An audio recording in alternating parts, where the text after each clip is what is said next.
It's our golden anniversary. So, what did you get us? Gold earrings? A gold necklace? Or just a good old-fashioned gold bar? We're not picky. Thanks for 50 fabulous years of radio at Nassau Community College. The voice of Nassau Community College. This is the award-winning 90.3 WHPC HD Garden City. Listen on your smart speaker. Play WHPC. And available on Odyssey, TuneIn, iHeart, and on the WHPC app. 90.3 WHPC.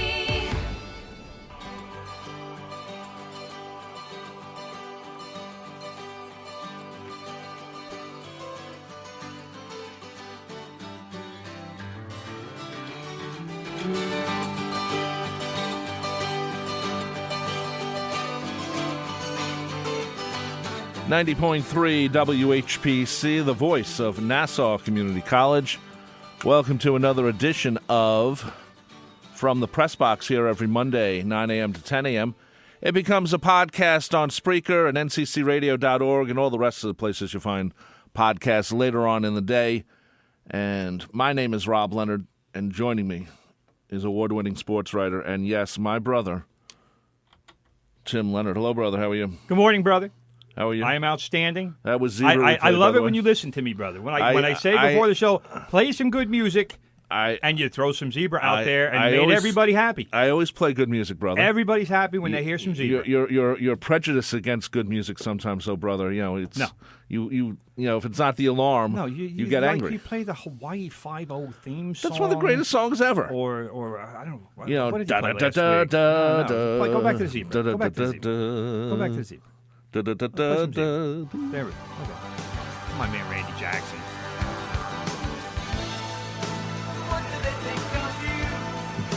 How did anybody not like that? I don't know. For one of the best debut albums Love Zebra. Ever, really. Of course, it did gold, but unfortunately, they came about a year too late.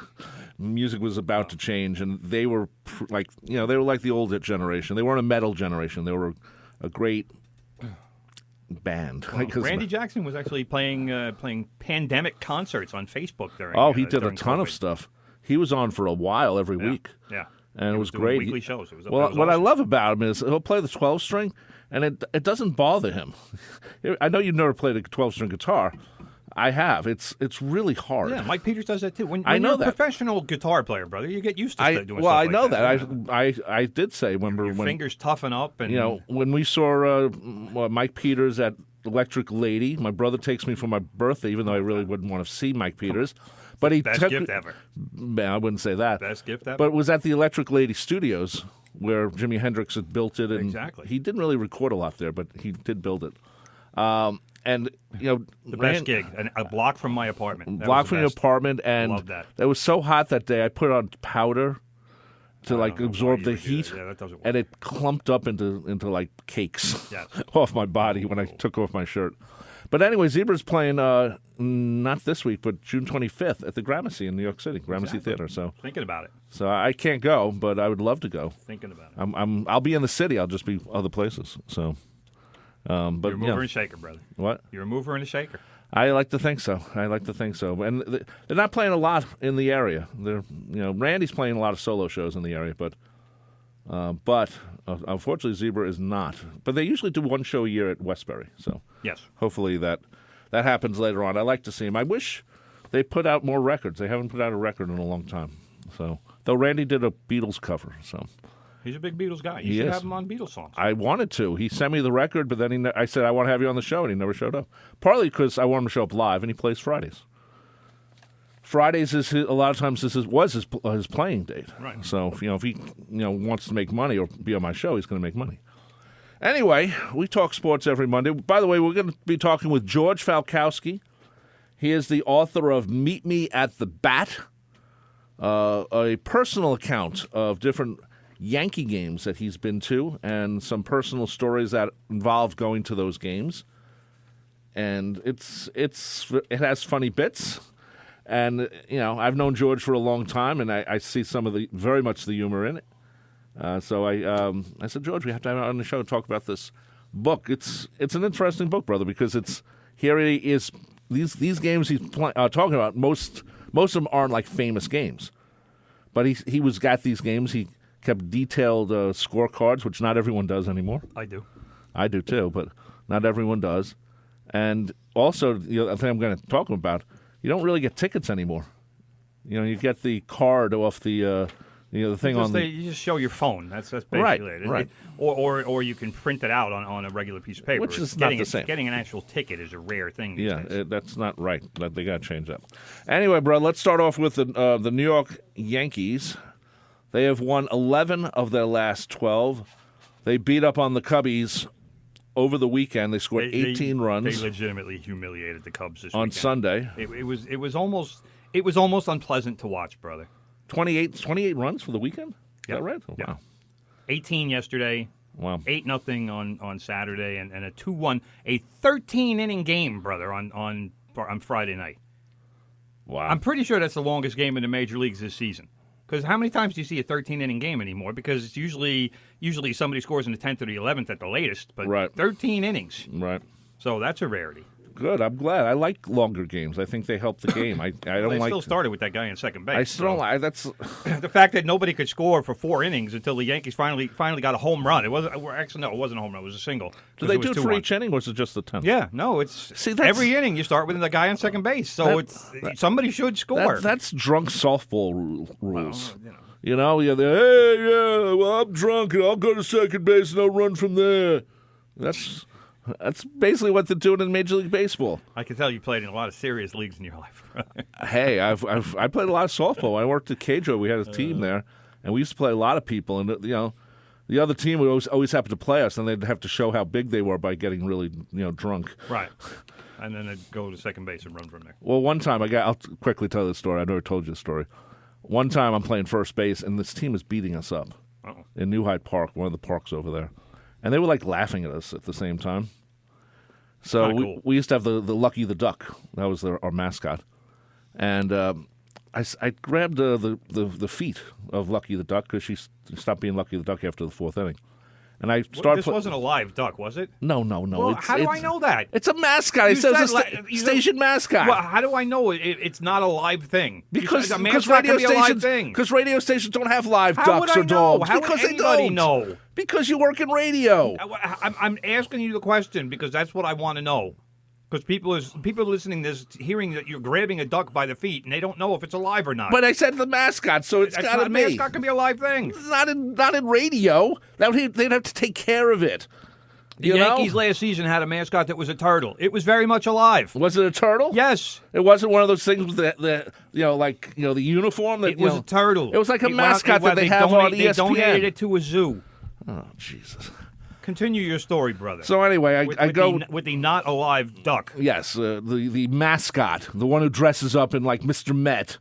Now, good. See, the explanation is good. Or like I don't think I have to explain that. But anyway, I grab the duck's feet and I go play first base to sort of make fun of them making fun of us, and we came back and beat them. Why would you grab some person's feet? Because I'm out there playing first base in duck feet. To show you put the duck feet on. Yeah. Oh, that doesn't make any sense the way you said it. Yes, it does. You said you grabbed the feet. I thought you were running past him and you grabbed the feet. No, I grabbed the duck's feet. She took them off, and I said, "I want to wear those." That's a key part that you left out. I mentioned that. No, you just said you grabbed the feet. That's all you said. Oh, gee. Language, brother. Words matter. I did. It was mattered anyway. So we came back anyways. Why was I talking about that? I have no idea. Anyway, Talking about the Yankees. The Yankees, wow. How many runs again? 28 runs for the weekend. 18 we were to talking about yesterday. the drunken 10th inning thing. Yeah, let's forget the drunken 10th You know, inning. All right? when are they going to lose that? When are they going to lose that rule? They're not. That's like I said, we've had the conversation. I don't want to have it again. Well, I'll bring it up because I think they should lose it. Good. So Conversation over. Okay, Good. well, I'm just saying. Anyway, it's not baseball. Yesterday, the Yankees they just humiliated the Cubs. 5 in the first, 3 in the second, 2 in the third. It was 10-1 by the third inning. So the game's already over in the third inning. Right. The Yankees had beaten the Cubs the day before, 8-0. And there was a little Twitter brouhaha Oh, don't go on that. Don't judge life by Twitter. Yeah, well, you grabbed duck feet. Yeah, but I was doing something live, and actually some people could see it. This was live. The Cubs Twitter people, because Giancarlo Stanton hit a ball, went to the warning track in center field. And the Cubs Twitter person says, oh, Yankee fans think that every ball hit is going to be a home run. Like mocking Yankee fans. Yeah, well, that's the probably Yankees. true. The Yankees went on after Giancarlo Stanton's warning track bomb. The Yankees went on and hit 6 home runs in that game. Okay. So yeah, pretty much everything is going out. Not necessarily. There's- Really, that tweet aged badly. In 10 minutes, it aged badly. Well, you can take it off. So the Yankees responded back, and a lot of Yankee fans responded back with more or less, well, pretty much everything is going out. So that's why we're cheering. Because the Yankees do lead the league in home runs, and maybe the Cubs need a rotation and a bullpen because they're really not good. David Really? Ross, I feel bad for David Ross. He's going to get fired Well, because he's got nothing. The Cubs traded all of these guys. They traded Chris Bryant. They traded Anthony Rizzo. They traded Javi Baez. They got nothing back for them. The Cubs they're basically a AAA team at this point. Wilson Contreras is the only decent player they have, and they're going to trade him before the deadline. We all know, brother, that one of the things about the Cubs is they sell out every game. Because people like going to Wrigley. Wrigley's a great old ballpark. We've been there. Love Wrigley. We were there in '98, man. With 3 straight games. Long time. And each game we got closer to the field. That's right. We'd have tickets for 2 of them. That last game, the last game in fact, it was against the Mets. Right. And we sat right behind the plate. And we were on TV, I found out. I remember that. I remember you came back from getting hot dogs and said, "Oh yeah, saw you when I was waiting for hot dogs. Saw you on TV." Yep. So I thought I knew the seats were good. I didn't know they were that good. yeah, we're right behind us. Back then they would sell season ticket holders seats at cost. And they were like $35. Yeah. Now it's behind the seats. So we got to make sure we overprice them. This ain't the Oscars, guys. Whatever works. Anyway, so the Yankees are just are they the best team in baseball right now, brother? Undoubtedly. Is that helping them right now? Undoubtedly. It's not even close. And yeah, the Mets have 40 wins, and the only 2 teams in baseball who have reached 40 wins both reside in New York. But the Yankees are unquestionably the best team in baseball right now. And I know it's June, and I know that doesn't mean a whole lot in June, but this team is just, they're rolling. And it's scary how good they've been. And like even the other day, Garrett Cole gives up 5 home runs to the Twins. It's 7-3 in like, I don't know, the 4th inning or something like that, right. or maybe the 3rd inning. Cole got mauled, and the Yankees come back and win 10-7. Well, right now the Yankees are 7.33 percentage. The Mets 44 and 16. Mets are 40 and 22, 6.45. They're the second best team in the whole league. Here's 2 stats from yesterday's game. If the Yankees continue on their current pace, they will win 119 games, which is absurd. I don't think that happens. And it would be a record. Of course, it won't happen. You're not going to play 7 whatever baseball all season. It doesn't happen. But the other stat of the day was that if the Yankees play 500 ball from here on out, they win 95 games. Just 500. Right. That's if they play 500, then something went really wrong, because the Yankees are always better than a 500 team. But let's say they play 5 games over 500 for the rest of the way. Right. They win 100. How can they not? So yeah, 100 wins is coming this year. Okay, let's talk about I'm just looking at the schedule here. July 26th and 27th, midweek. God forbid they have it on the weekends. Mets, Yankees. Going to be a fun series. It's going to be a fun series, man. A lot of fun. Two of the best, as of right now, teams in baseball playing. That's never happened Let's just at hope. the Subway Series. Let's just hope that the fans are smart enough to just appreciate it. No, And not go crazy and No, brawl, not be like that idiot Ranger fan the other night who knocked out the Tampa Bay Lightning fan at the Garden. But just enjoy the fact that it's typical. It's midway through the season, and we have 2 of the best teams in baseball right in town. Yeah, I mean, it's amazing. That series should be a celebration. But I know it won't be, because that's the way fans are. Fans are idiots for the most part. But it should be a celebration of all that is going well and all that is right about New York baseball. Because all we heard all in the offseason was, oh, my God, the Dodgers are going to be so good. Well, you know what? Walker Buehler's got a forearm strain, which is common language for needs Tommy John surgery. Yeah. So if Walker Buehler is out, the Dodgers are in real trouble. And the Dodgers really haven't been playing that great. The Padres are like a half a game behind them, and Right. they have 37 wins. I mean, they're playing well, but they're not as good as the Mets right now. So, and the Mets just came off a 5-5 road trip out west. So to say, and ESPN, and I said it last week or 2 weeks ago, that their power rankings, it was like there was no way the Dodgers were ever going to be out of number one. Well, the Yankees finally took the number one spot because you can't deny that the Yankees are the best team in baseball right now. True. The Yankees have 7 more wins than the Dodgers. So how can you leave the Dodgers in the number one spot? Because everyone loves the Dodgers, brother. Dodger Blue, the Dodger, but it's Dodger Dog. reality has to Vince set in at some Scully. point. And I know the Yankees have that kind of following as well, but reality has to set in. Right. So when you have 37 wins against a team that has 44 wins, you can't keep saying the 37-win team is the better team. It doesn't work that way. No, but also the in August 22nd, 2 days after my birthday, Yes. it's a Monday and Tuesday because God forbid they have these. They used to have them on the weekends, the Subway Series, but now they realize we need the extra 2 games to sell during the week because no one comes to games during the week. Yeah.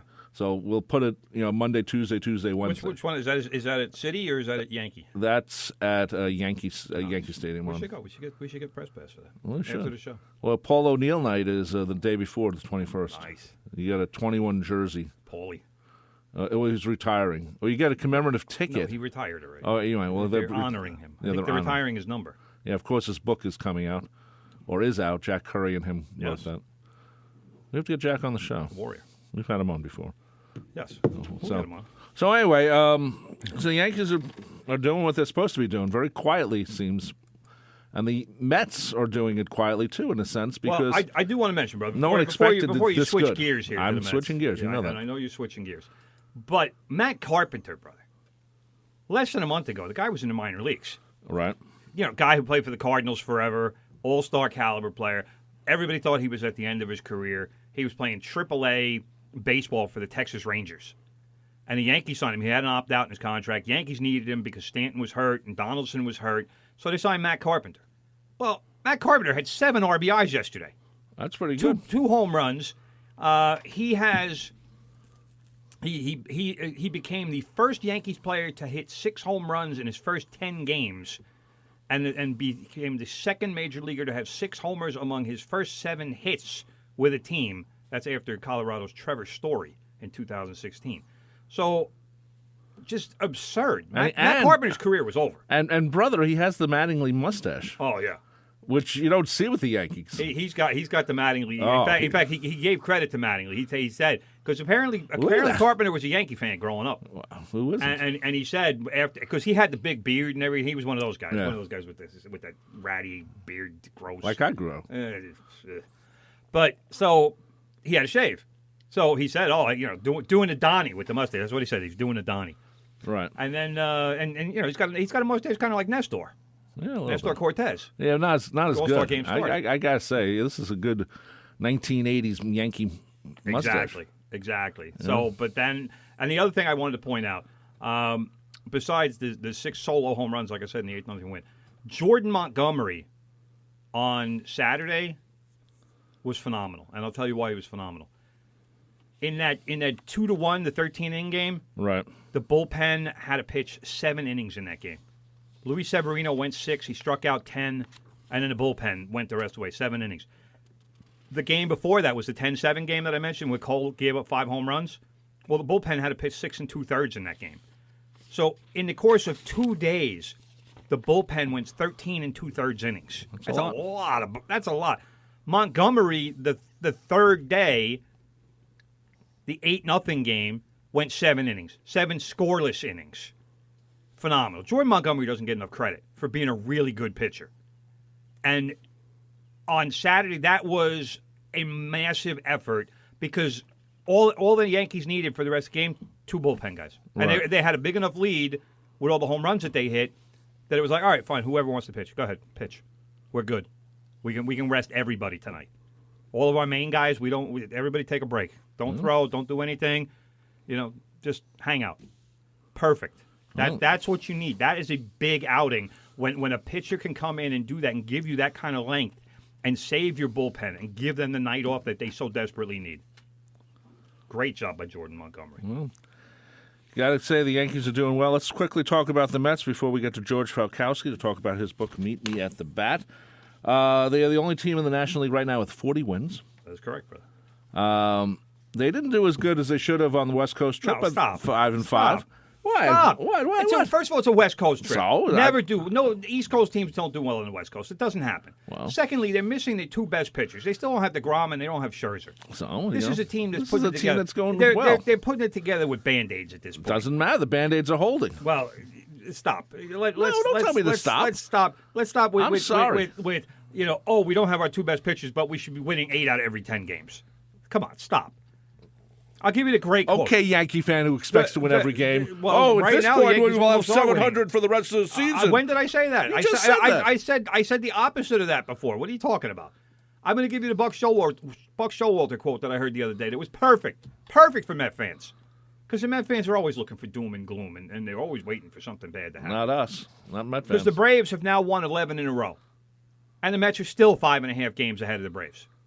All right? Okay. The Phillies won 9 in a row. Remember last week when I said, or was it last week we talked about Joe Girardi being fired? Right. And I talked about what a good baseball man Rob Thompson is? 9 in a row for the Phillies. Okay. Be careful with Rob Thompson. He's good. He knows what he's doing. I told you that. But the Mets are still easily in first place. And Buck Showalter said this the other day because he said, what about the Met fans who are starting to panic a little bit? Because the road trip out west wasn't 8-2. And Buck's quote was awesome. He said, and I'm quoting, "The sky is not falling. It's just raining a little bit." Perfect. Thank you, Buck. But, brother, let's look at the team that's in second place in the NL East right now. The Braves. The Braves. They've won 11 in a row. And they're what, 34-27? Yes, they are. Come on. It took them 11 wins in a row to get 7 games over 500. Still, that's a lot. That means they're playing better. And I said this. Look, and what happened last year? Look. What happened last year, brother? I've said the this Mets were in before. first place most of the season, and the Braves kicked off, and the Mets fell apart. I've said this before. Don't sleep on the Braves. Because Acuna is back. He's still missing games every once in a while because his legs aren't totally 100%. But he's good. He's a really good player. Glad I got him on my rotisserie league team. What's the name of your team, brother? The Schwammies. The Schwammies. What place are we in? I don't know. First. Okay. First. Now everyone knows. By a significant amount. By at least what the Mets are in we first finally by. talked fantasy baseball. So, Mike Soroka is coming back at some point in the next month or so. He's now throwing off a flat ground. He's going to be doing a rehab program shortly. He's a very good pitcher. Right. So, but the Mets have DeGrom and Scherzer still. You can't you can't sit there and but say they're not pitching right now. Well, right now is right now. Yeah. Let's now is right now. Wow. Let me write that down. Now is right now. Tim The Leonard sky is not falling, brother. is right now. The sky is not falling. It's just raining a little bit. 6/13/2022. I'm stealing that line from Buck. I'm going to use that in the future. I'm going to use that in the future. Sky is not falling. It's just raining a little bit. I'm writing this down. This will be my quote book, brother. Yes, brother. Right now is right Very now. good. Tim Leonard. But what the point being that the Mets, besides DeGrom and Scherzer, the Mets don't have significant injuries. That's true. And they're playing well. They are. They're home now. They got through that West Coast trip. They didn't screw it up. No. Screwing it up would have been going 3-7, 2-8. That's true. But anybody who's expecting the Braves to win another 11 in a row, it's not happening. Well, you know. Not happening. I don't know. Phillies aren't going to win another 9 in a row. You know, reality is hitting both. The Phillies had to win 9 in a row. They had to win 9 out of 10 to get to 500. They're on their way. So now, Mets have a week. They're off today, but Tuesday through Monday, they're playing the Brewers and then the Marlins. 14th through 20th, playing the Brewers. Marlins not a very good team. No. Donnie Baseball will be in town, though. Always good. Don't you have a poster for him? I think I do. Didn't you buy like 100 posters? It was in an auction. Yeah, I know that. I was with you. I was at the auction with you. You were supposed to mail one to him so he can autograph it. Then you were going to give him a few so he wouldn't feel bad about autographing your poster. I don't think he would feel bad. He would feel good. Well, it's a good poster. So we shall see. I'm still surprised Donnie Baseball's still with the Marlins. I mean, well, there are some people who, when Joe Madden got fired, that they were saying, "Hey, get him for the Marlins." And Joe Girardi used to manage the Marlins. Let's not forget that was his first managing job, right. And he was manager of the year with the Marlins. So there are some people calling for Donnie Baseball to be fired, which I don't understand. I mean, No, I wouldn't. I think the guy's he's still, to me, doing a good job with very limited resources. Very limited. Then again, Jeter leaves him, so. Anyway, brother, we're going to take a break. We're going to talk to George Falkowski, talk about his book called Meet Me at the Bat. When we get back from this break, you're listening to 90.3 WHPC, the voice of Nassau Community College. From the press boxes on your listening device, whatever you do. And it could be nccradio.com or org, I should say, iHeartRadio, TuneIn, Odyssey, and don't forget our friend Alexa. Say, hey, Alexa, where's WHPC? And Alexa will find it. Okay. Tell your friends about the Nassau Morning Madhouse. Hear what you're missing. Check it out. Did you know that it is impossible to say the word bubbles angry? Oh, it's possible. No, it's not. Yeah, it is. I dare you. Wow. Johnny's serious. Johnny's calling me out. Come on, Looney, give it a try. I'm not angry. I'm very happy to be here. I know, you can't do it. See? Say You're bubbles scared. in an angry voice. Bubbles. Nah, it doesn't work. I know, you're right. I Johnny's wasn't even right. that angry. Let's see you, Matt. Come on. And he's like, bubbles! Oh, God. Picture your dog Bubbles just That was ate fun. something that you really love. Addison? Mother bubbles. Bubbles. I think my problem was I was picturing a pug with really big eyes. Why? Bubbles. I don't know. I'm done with this. The Nassau Morning Madhouse. Weekday mornings from 7 to 9. On the voice of Nassau Community College. 90.3 WHPC. Listen to the Radio Rumble Saturdays at 12 p.m. or I'll break my fingers! No, please don't break your fingers. I'll listen. Why did you do that? Because I need everyone to listen! 90.3 WHPC! It's Big Ed inviting you to join me Mondays from 10 till noon for the Good Gold Show. We've got the greatest hits of all time, all your faves of the 50s, 60s, and 70s. A whole lot of fun, and we'll keep you informed. Plus, we'll take your requests and your dedications. Playing favorites. So join me Mondays from 10 till noon for Good Gold on 90.3 WHPC, available on the Odyssey, iHeart, and WHPC apps.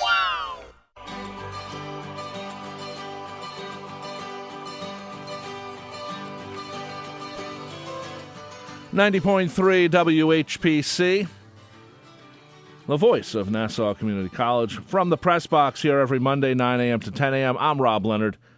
Next to me is my award-winning sports writing brother, Tim Leonard. Hello, brother, again. Good morning, brother. Remember, right now is right now. It is. You just to remember that. That's gonna. I'm making a T-shirt out of it. As you should, brother. Next Van to- Halen made a song out of it. That's here, right now. We should play that. Of course, it's like I'll put it next to my Harry Kane No T-shirt. tomorrow. Right now, making. there's no tomorrow. That's right. Anyway, joining us on the phone right now is George Falkowski, who is an author, but you might remember him if you're out in New Jersey. He worked at News 12 New Jersey for how many years there, George?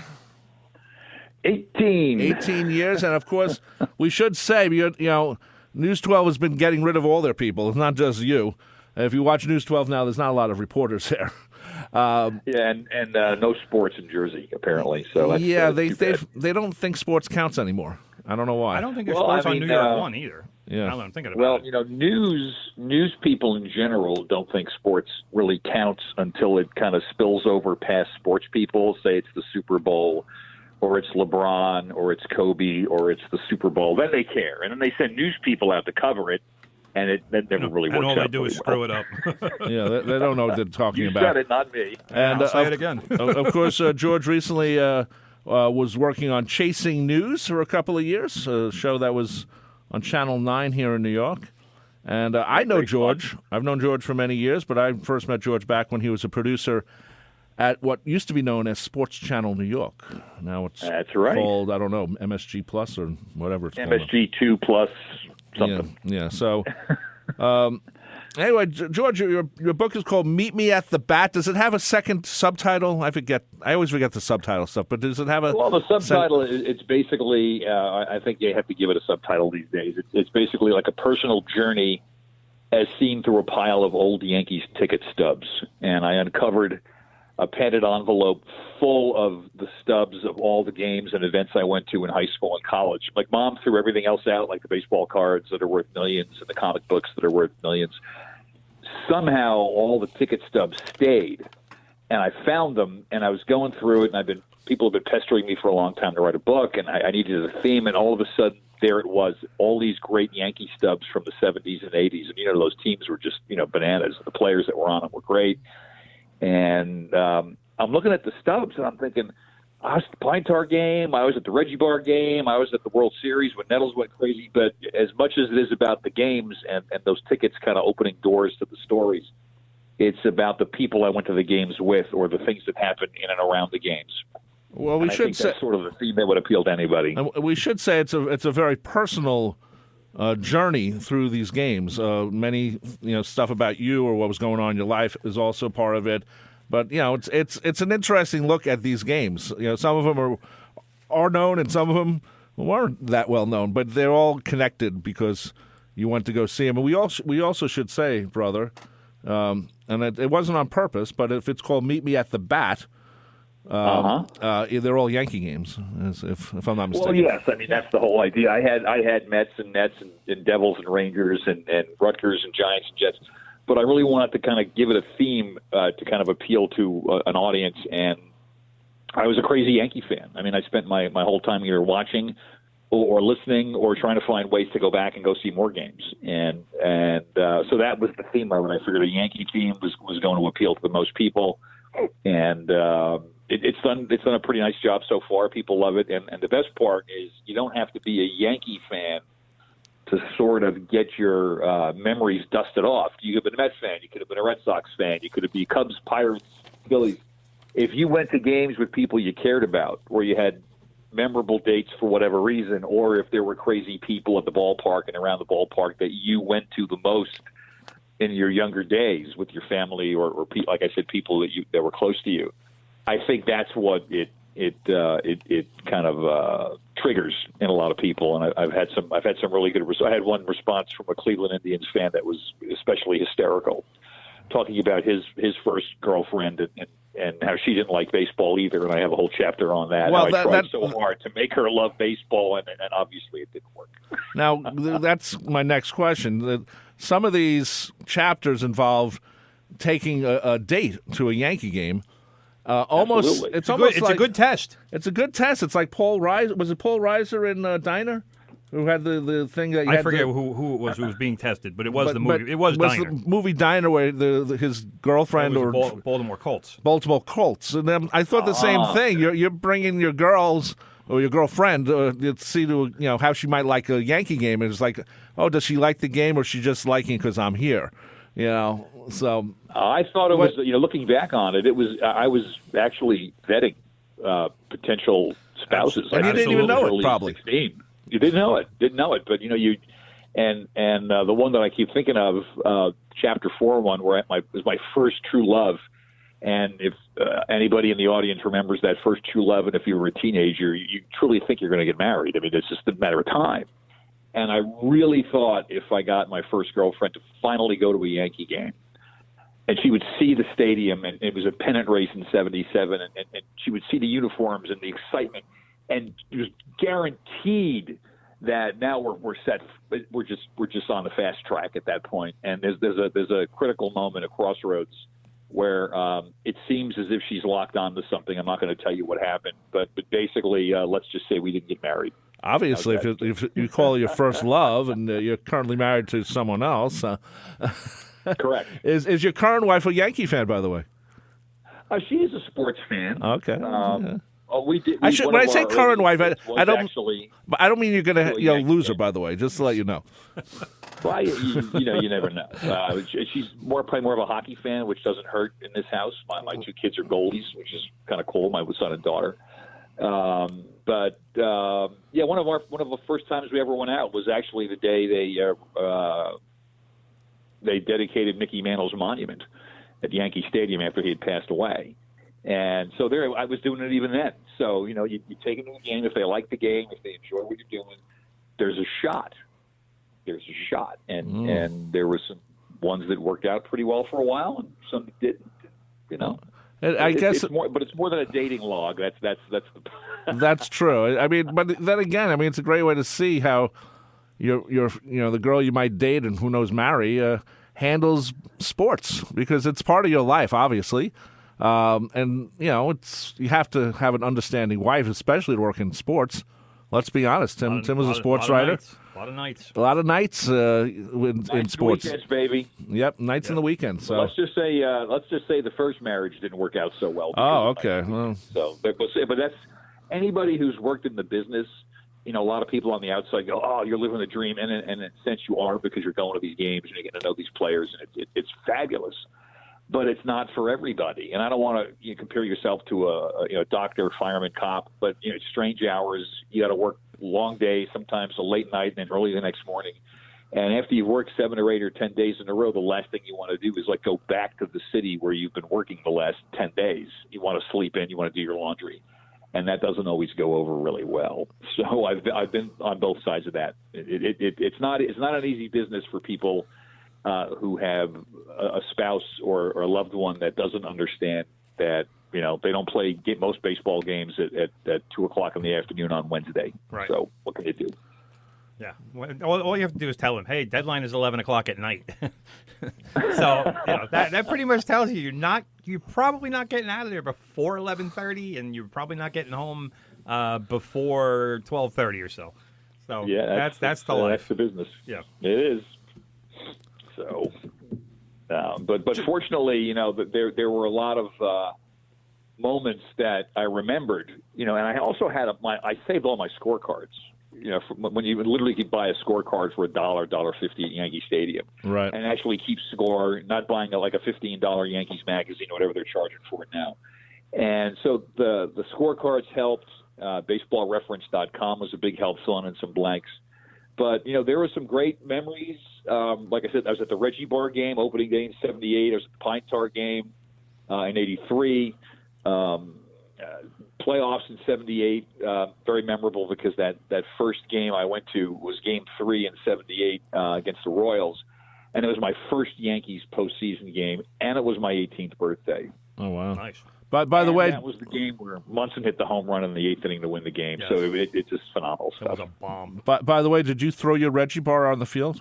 No, actually, we were sitting behind home plate. I'd gotten the tickets. I'd gotten up, and some of the older fans will remember this.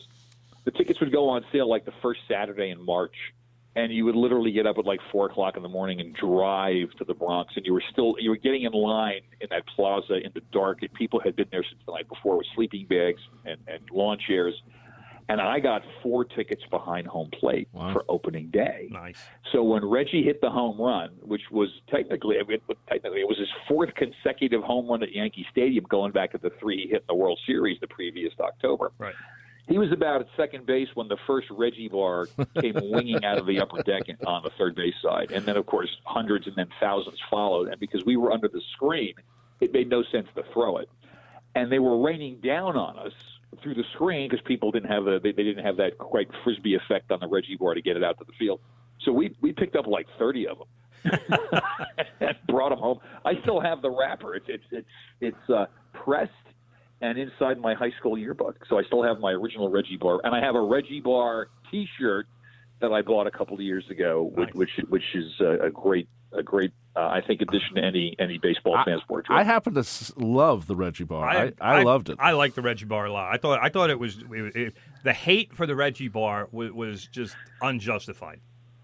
I agree, and the great thing about it, we found out that day because it was a round, chocolatey, peanut gooey, caramel nougat thing. Right. But they put it in a square holder and then wrapped it. So if you think about it, it was perfectly aerodynamic. It was like skipping rocks. Yeah. You just flip that thing. Yeah. And the wind would get under it and it would go all the way to shortstop. It was great. We are talking with George Falkowski. He is the author of Meet Me at the Bat.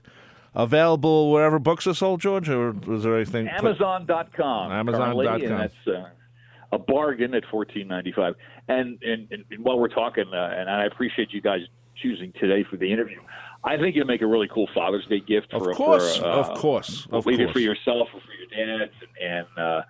And in fact, I know you and I were talking off air that I found an extra ticket stub about 2 months ago from when the Yankees played at Shea Stadium. And it brought back a really, really vivid memory of my best friend who was a Mets fan and his dad, who was like my second father when I was growing up. And I knew I had to write the chapter, so I called my publishing house, and I paid a little extra money, and I had them add the 30-second chapter. So if you buy the book, you get that. And the ball game was actually my first look at Bobby Bonds. And people forget Bobby Bonds was a Yankee, Barry's dad, for 1 year. Mm-hmm. He had been acquired quite traumatically for my favorite player, Bobby Mercer. Right. And so this was my first chance to get a look at Bobby Bonds, and he had a big finish. But it was really more about my best buddy and his dad and how he used to argue about Mets and Yankees and how we'd go to the games and how this burly man with the chrome dome shaved head and the big handlebar mustache looked like a bodybuilder from the 1890s. He was the guy that was doling out all the advice that 12 and 13-year-old boys need to know as you're growing up. He was that guy, an absolute peach, a treasure. His name was Erwin Annickstein. I'm still great friends with his son, Jeremy, lives up in New England. And that's really gets down to the point of the book. It's the memories and the people that you knew, that you played wiffle ball with, or that you went to the game with, or played Little League with. That's the book. And the Yankees are just the theme that carries it through. Again, it could be any team, but especially for our audience, the New York, New Jersey, tri-state area, if you remember those Yankee games and those Yankee teams in the 70s and 80s, I think it'll connect with anybody. George, I did want to ask you about the chapter that you wrote about Thurman Munson. Oh boy! Yeah. Obviously, a very emotional time for every Yankee fan. But you wrote about the game that was the day after Munson's death, I believe. Correct. Everybody sees the one where Bobby Mercer hit the home run. Right. That was what I was going to say. That's the game that everybody talks about, because that was the game where they actually went to the funeral in Ohio, and Steinbrenner flew him back, and Major League Baseball was all up in arms because they said, well, if you're late or you don't make it back, you're going to have to forfeit the game, and Steinbrenner basically told him to kiss his butt. But the Yankees did make it back, and Mercer got the 5 RBIs and all that. But this game, the day after, when the Yankees wound up playing, just talk about that, because I remember watching that game on TV, and Yankee Stadium was I mean, I can only imagine what it was like in person, because on TV it was silence. The entire game was silence.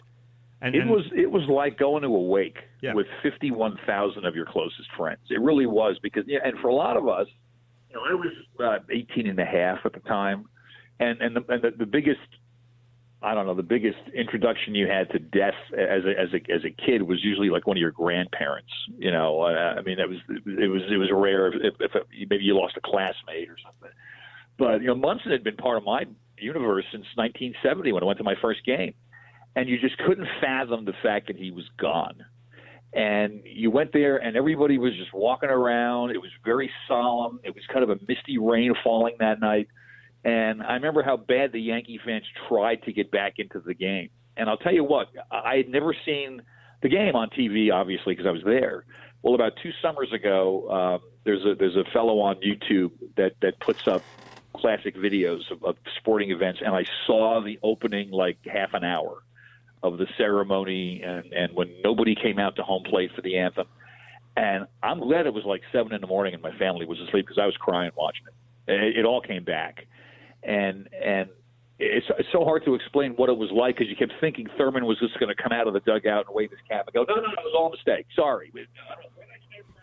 And it never happened. Yeah. And I'll give you one of the kind of creepy, kind of cool stats of the thing. When they lost to Baltimore that night, they fell 15 games out of first place. Ironic, okay, Munson's number. Yep. But the attendance that night, and I'm not making it up, you can look it up, it was 5-1-1-5-1. Unbelievable. And that was the hardest chapter to write. And make a very long story short, what happened was I was struggling with that last summer. It's not lighthearted. It's not sentimental. It's not funny. And a buddy of mine calls and says, hey, I got tickets for the Yankees and Orioles on August 2nd. You want to go? And I'm like, yeah, I'll go. And half an hour later, I realized that was the anniversary. Right. And they were playing the Orioles, which was the same team they played on August 3rd, 1979. And I said, I'm going to go to the game. I'm going to let it wash over me. I'm going to see how I feel, how I react to being there and seeing the videos. And then I'm going to go home and write it. And all I will say is what I expected to happen did not happen. The reaction I expected did not occur from the fans, and I think that made it a better chapter and a better story, if that makes sense. Sometimes in journalism, you know that you go in expecting one thing and you get just the opposite, and that becomes the better story. Yeah, for sure. Very emotional.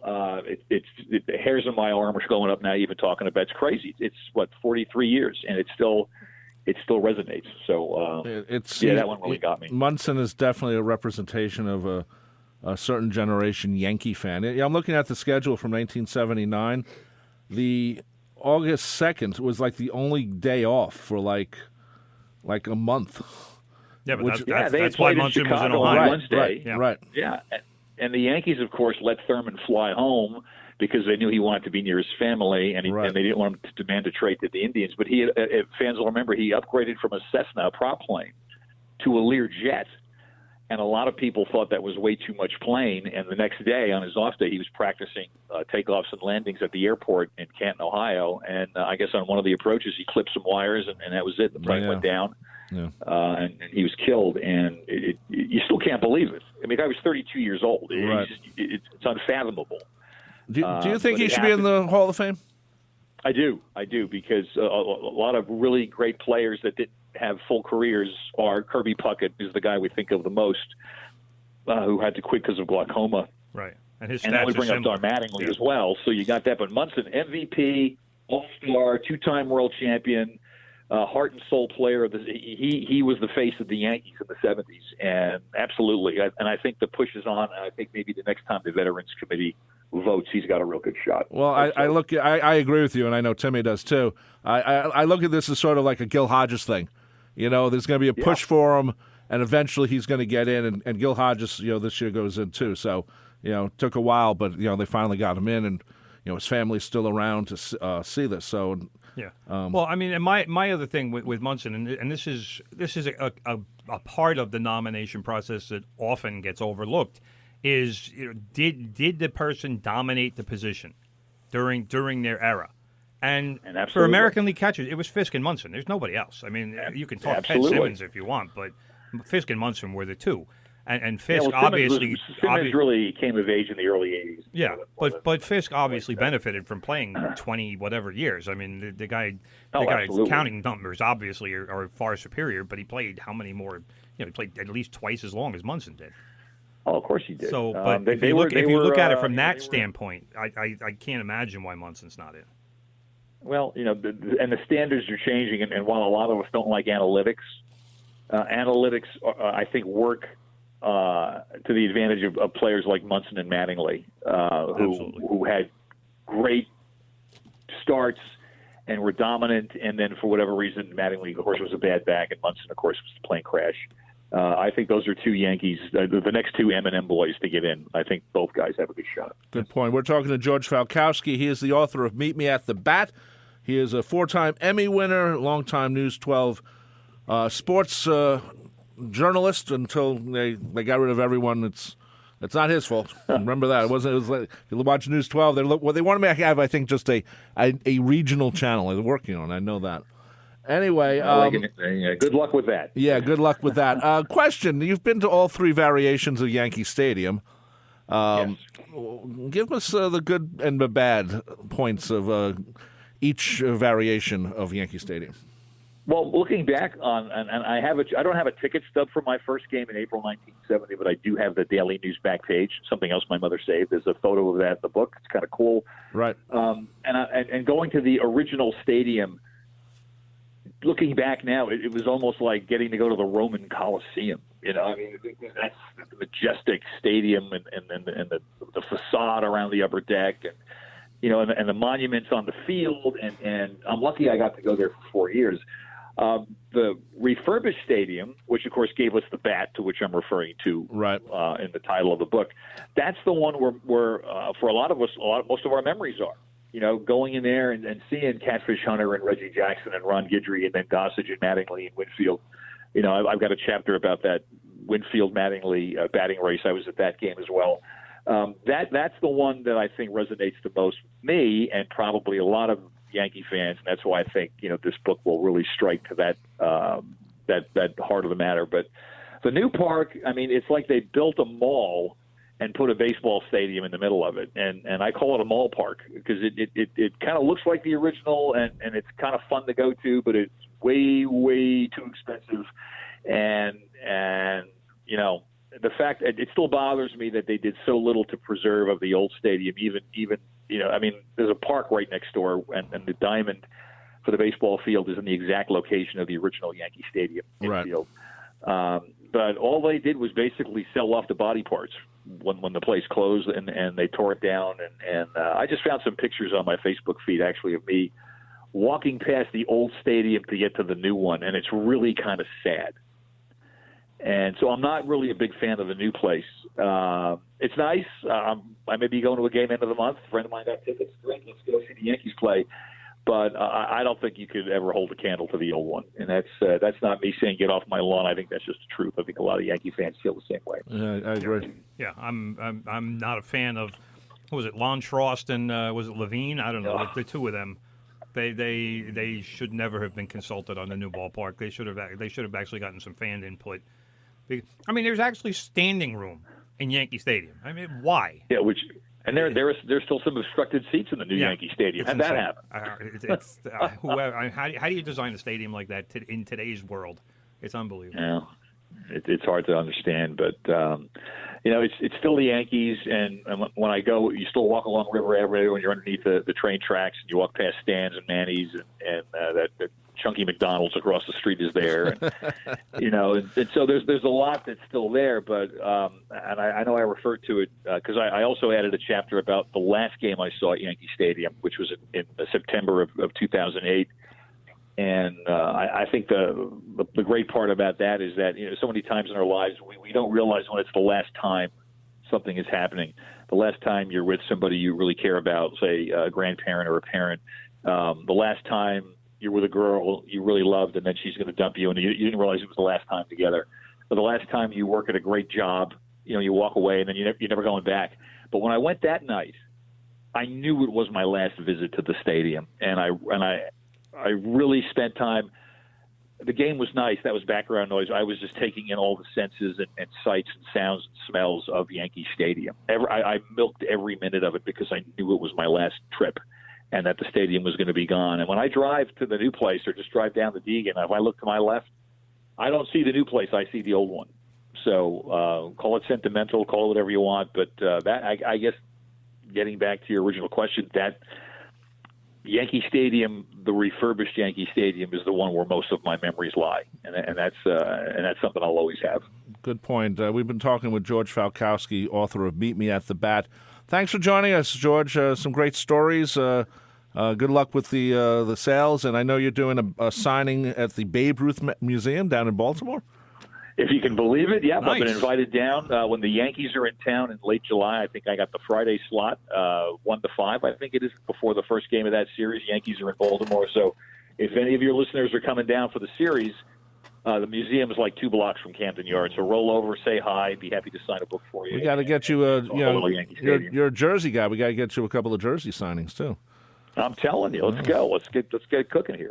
I'm happy to do it. And George, you have a website. Thank you so much. Do you have a website or an email address where people want to contact you? Yeah, I'm on Twitter at George Falkowski. That's Falkowski. My handle is 363DP. So if you've kept score, you know what that means. And my website is yo-georgetv.com, like yo-georgetv.com. Hey, you got the hey. And you can see a lot of my work from News 12 and Chasing News and some of the older stuff there. So great. It's a blast. I'm also on Facebook, and I'm also on LinkedIn, Instagram. Yeah, I'm all over the place. Okay, George, thanks for joining us. Great book. We really appreciate it. Hey, boys, you have a great day, and thanks so much. It's on Amazon. Go get it. I appreciate it. Happy Father's Day, everybody. Take care, man. Bye-bye. Thanks, George. Take care. Bye-bye. 90.3 WHPC, the voice of Nassau Community College. This is from the Press Box. We just interviewed George Falkowski, but I'm Rob Leonard. He's Tim Leonard. We got a few more minutes to talk sports. And then Big Ed comes in at 10 o'clock, playing the oldies you love and care about. Let's see, brother. The Rangers. Quickly. What happened? What did I say last week, brother? I forgot. Remember last week when I said the Rangers had the 2-0 advantage against the Lightning? Yes. And I said after the Lightning won Game 3, and I talked about the importance of Game 4, and I said the Rangers have to treat Game 4 like a must-win because 3-1 is so much better than 2-2. Yes. And guess what happened? And what happened, brother? Exactly what you said. The Rangers lost. It wound up being 2-2. And remember when I was right again. Oh, well, let me write because that down. that's what happened. Tim Leonard was Write that right down. again. Write that down with the other thing that you wrote down before. Tim Leonard right again. Because what happened? Game 2 turned out to be the Rangers' last win of the season. So much like George Falkowski was just talking about, when you have the last moment and you don't know when it is, the Rangers had their last win in Game 2. Yeah. They should have had a look around. And they should have said, hey, this is a nice feeling. We may want to do this again before the season's over. You know, I'm listening to Sports Talk here on Fridays here at WHPC. It's on Monday through Friday from 4 p.m. to 5 p.m. And I forget which one was talking about, but they were saying, would you rather have a Rangers win the series for Islander fans who don't like the Rangers, or would you rather have the Lightning win and perhaps get their third Stanley Cup, even though the Islanders won 4 Stanley Cups and won 19 straight series? Right. I'm not sure that the Lightning will get to the 19 straight They're series. so far away. I know that, but they were starting to say which one was more important. talking about. Well, yeah. I mean, do you realize what the Lightning would have to do to get to the Islanders series? They would have to win this Stanley Cup. Right. All right. They're going to have to beat Colorado. That series starts, I believe, on Wednesday, 8 o'clock. Then they would have to win the Stanley Cup again next season. Yep. And then they would have to get to at least in fact, no, they would have to win the Stanley Cup the year after that. Yeah. To break the Islanders' record. They'd do it 5 in a row. If they got to the finals that year, 2 years from now, that would tie the Islanders' record. Yes. So I know. you realize how far? I mean, that's how remarkable the Islanders' record of 19 straight series victories is, because everybody's starting to already talk about Tampa Bay and maybe getting to the record, and they're barely more than halfway there. No. Barely. They've won, I think 11 series in a row. So they still have to win 8 more series. Yes, and then, will it happen? Probably not. Probably not. Then again, the Islanders should have won the 5th Stanley Cup. Let's be honest. The Islanders were burnt by then. I know they were. And Edmonton was a great team. And they also, let's be honest, there was a lot of injuries. Billy Smith That's was injured. the point. That's why they were burnt. They had played how many more games than every other team in hockey for 5 years? They'd played at least another season's worth of games. Yep. And Edmonton was a legendary team. If it wasn't for Edmonton being the team that they were, the Islanders would never have lost that. They would have won a 5th cup. That and the injuries. So anyway, the Rangers lost. I want to tell you here, brother, the scores of the last 4 games: 3-2, 4-1, 3-1, 2-1. 5 goals in 4 games for the Rangers. You don't win in the NHL playoffs by scoring 5 goals in 4 games. Nope. It doesn't happen. Steven Stamkos got both goals in Game 6 for the Ning, as I like to call them, the Ning. The Ning, yes. He's pretty good. The Rangers scored first in both Game 5 and Game 6 and lost both games. So, anyway. As I said on last week's show, brother, in the NBA Finals, we'd be going back to Golden State, tied at 2-2. We're going back to Golden State, tied at 2-2. Steph Curry, 43 points in Game 4. The Warriors with a 107-97 win. He has to remind everyone how good he is. Who, Steph or me? Steph. Well, me too, but Of course, brother. Tip-off tonight, just after 9 p.m. on ABC. So you're going to have a late one there. Yeah. Like all of these games. They're all late ones. I got to give a shout-out to my man Eric Compton, because he is disgusted, much like I am, with the state of the NBA these days. He called it the NBA is fast becoming a glorified game of horse. Yes, and it is. He wants the horse taken out behind the barn and shot. Who said that the 3-point Because it's just three-point too much. shot should be lost? It's too much. It's too much with the 3-pointers and breakaway baskets that should be dunks, and guys are pulling up at the 3-point line. Yep. It really is getting sick. Time to lose it, and they won't lose it because everyone loves it.